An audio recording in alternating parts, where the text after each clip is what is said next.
આજે ગણેશ ચોથ છે તો આપણે ગણપતિ દાદા માટે લાડવા બનાવીએ છીએ. તો લોટ બાંધીને કમ્પ્લીટ કરી લીધો છે. તો હવે આપણે તેલ તળવા માટે મૂકી દઈશું ગરમ થવાનું. મુઠિયા વાળવાનું કરી દઈશું શરૂ.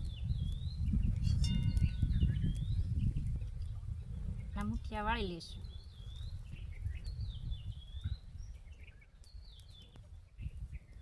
હવે આપણા મુઠિયા બનીને તૈયાર થઈ ગયા છે. તો હવે આપણું તેલ ગરમ થઈ ગયું છે. તો હવે આપણે તળી લઈશું.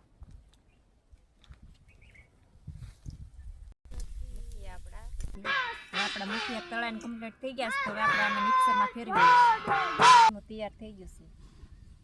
સૂરમું તૈયાર થઈ ગયું છે. તો હવે આમાં આપણે ઘી રેડી દઈશું.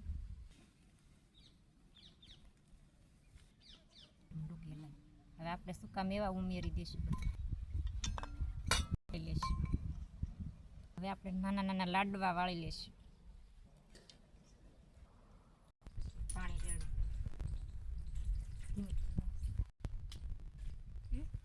બોલશું માપ